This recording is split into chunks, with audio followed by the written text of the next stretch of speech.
यहाँ पर एक क्वेश्चन लिखा हुआ है जो कि प्रॉफिट एंड लॉस वाले चैप्टर से है, और ये वाले क्वेश्चन आरआरबी एनटीपीसी का जो एग्जाम होता है सन 2025 वाला, उसमें ये वाला क्वेश्चन आया हुआ था, है ना। तो मैं आपसे बोलूँगा एक बार आप लोग इसको खुद से ट्राई करो। मुझे पता है कि बहुत सारे बच्चों से ये क्वेश्चन नहीं होगा बिल्कुल भी, है ना। तो इसके लिए क्या होगा, मैं आपको सबसे पहले एक कॉन्सेप्ट समझाऊंगा, और बहुत छोटा सा कॉन्सेप्ट है ना। तो हम लोग क्या करेंगे, पहले इस क्वेश्चन को पढ़ लेते हैं, नहीं तो फिर एक काम करते हैं, सबसे पहले हम लोग कॉन्सेप्ट समझ लेते हैं क्या है वो, है ना। तो यहाँ पर कॉन्सेप्ट जो है मेरे पास वो क्या है, देखो ध्यान से सुनो इसको। मान लो प्रारंभ में यानी इनिशियल में मेरे पास कोई वस्तु थी जिसका सीपी था 100 रुपये, और मैं क्या कर रहा था कि उस वस्तु को बेच रहा था 120 रुपये में, है ना। तो मेरे पास कुछ प्रॉफिट हो रहा था जो कि हो रहा था 20 रुपये का, है ना। अब मैंने क्या किया कि इस वस्तु का दाम बढ़ा दिया, यानी ये वाला एसपी मैंने चेंज कर दिया, 120 से मैंने कर दिया इसको 160 रुपये, है ना। तो अब क्या होगा, अब तो मुझे प्रॉफिट में भी चेंज होगा। तो पहले 20 रुपये का हो रहा था 120 पर बेचने पर, अब मैं 160 पर बेच रहा हूँ, तो कितना प्रॉफिट हो रहा है, 60 रुपये का प्रॉफिट हो रहा है ना। अब यहाँ पर देखो, पहले हो रहा था भाई मुझे 20 रुपये का प्रॉफिट, और अब हो रहा है 60 रुपये का प्रॉफिट। तो प्रॉफिट में कितना चेंज हुआ, 20 से बढ़ करके हो चुका है 60, यानी कि 40 की वृद्धि हुई है ना प्रॉफिट में। अब ये जो 40 की वृद्धि हुई है, ये किसके कारण हुई है, ये हुई है कि आपने जो पुराना वाला एसपी था उसका दाम कुछ बढ़ाया है, और जितना बढ़ाया ये उसके कारण हुई है ना। कितना बढ़ाया, मैंने 40 रुपये बढ़ाया पुराने वाले एसपी को। तो देखो यहाँ पर एक चीज़ पता चल रही होगी, यहाँ से 20 और 60 का डिफरेंस कितना होगा, 40 होगा, यानी कि 40 की वृद्धि हो रही है प्रॉफिट में, है ना। और तुमने संख्या को कितना बढ़ाया, 120 से 160 कर दिया, तो यहाँ पर भी ये संख्या आपने 40 बढ़ाई है।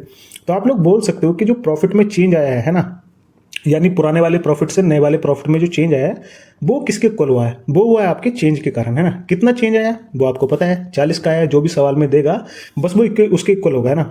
तो प्रॉफिट में जो भी चेंज होगा वो किसके बराबर होगा, उसमें जो भी वृद्धि हुई होगी उसके पुराने एसपी से लेकर नए एसपी में, वो हमेशा उसके इक्वल होगी। तो बस ये कॉन्सेप्ट था छोटा सा। अब आओ हम लोग इस कॉन्सेप्ट पर इस क्वेश्चन को करते हैं, है ना। तो क्वेश्चन को हम लोग सबसे पहले पढ़ते हैं अपना। क्वेश्चन में बोला गया है कि यदि किसी बेड का विक्रय मूल्य प्रारंभिक मूल्य का 2 गुना है ना। यहां से पढ़ो, देखो इसको क्या बोल रहा है, कोई बेड था उसका जो विक्रय मूल्य है वो प्रारंभिक मूल्य का 2 गुना है। तो सीधा सीधा वो ये बोल रहा है कि मेरे पास कोई बेड था, उसका कोई एसपी था। अब क्या हुआ है कि एक नया एसपी आ चुका है ना, फाइनल एसपी आ चुका है, और वो ना फाइनल वाला वो 2 गुना है ना। यही तो बोल रहा है कि विक्रय मूल्य प्रारंभिक मूल्य का 2 गुना है। तो लाभ प्रारंभिक मूल्य का 7 गुना है। मतलब पहले आपको कुछ लाभ हो रहा होगा, मान लो 1 रुपये का लाभ हो रहा था, तो अब कितने का हो रहा है, अब 7 गुना हो रहा है। तो 1 का 7 गुना तो 7 ही होता है, यानी कि अब 7 रुपये का प्रॉफिट हो रहा है ना। तो आपको प्रारंभिक लाभ प्रतिशत में ज्ञात करना है, तो आपको ये बताना है। देखो कैसे करेंगे हम इसको। तो हम इसको करते हैं, मान लो इनिशियल में क्या हुआ, मेरे पास कोई सीपी था और कोई एसपी था, है ना। मुझे नहीं पता है डायरेक्टली क्या क्या दे रखा है यहाँ पर, बस मुझे 2 चीज़ें पता है, एक तो गुना 2 गुना, और एक हो रहा है कि प्रॉफिट में चेंज हो रहा है ना। और ये कॉन्सेप्ट मैंने आपको समझाया था। तो मेरे पास इनिशियल में तो कोई एसपी था, अब क्या हुआ कि मैंने एक और एसपी करा जो कि है 2 गुना, किसका, पुराने वाले एसपी का, है ना। तो ये चीज़ तो बोली है कि विक्रय मूल्य प्रारंभिक मूल्य का 2 गुना है, तो लाभ प्रारंभिक मूल्य का 7 गुना है।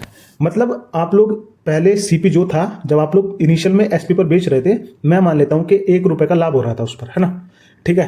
पर अब जो लाभ हो रहा है वो हो रहा है 7 गुना, यानी कि 1 का 7 गुना कितना होता है, 7 ही होता है। तो अब जो लाभ हो रहा है वो 7 रुपये का हो रहा है। तो आपको ये बताना है कि ये जो पहले वाला जो प्रॉफिट है ये परसेंटेज में कितना है। तो आप लोग तभी बता पाओगे जब आपको सीपी पता होगा, और जब सीपी पता होगा तो आपको एसपी पता होगा, है ना। तो इसको कैसे निकालेंगे, देखो मैंने अभी एक चीज़ समझाई थी, यहाँ से एक काम करते हैं, इसको थोड़ा सा मिटान देते हैं।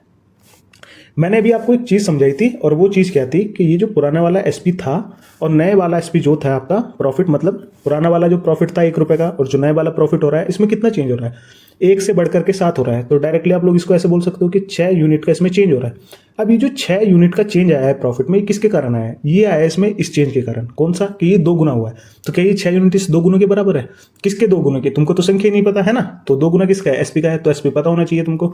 तो मान लो एक काम करो, मैं मान लेता हूं कि मेरे पास जो एसपी है वो है 10 रुपये है ना।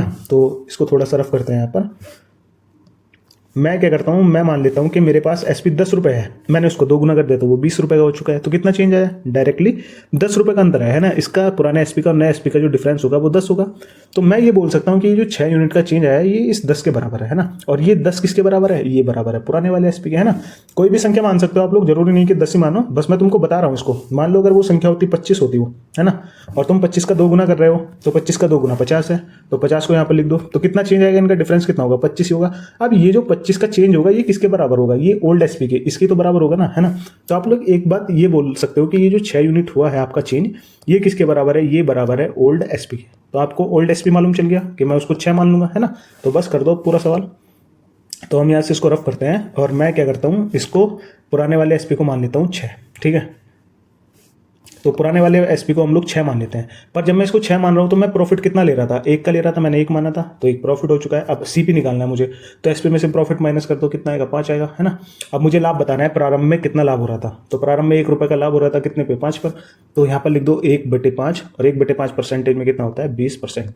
तो ऑप्शन नंबर बी जो होगा वो आपका राइट आंसर होगा। तो इस तरीके से इस क्वेश्चन को किया जा सकता था।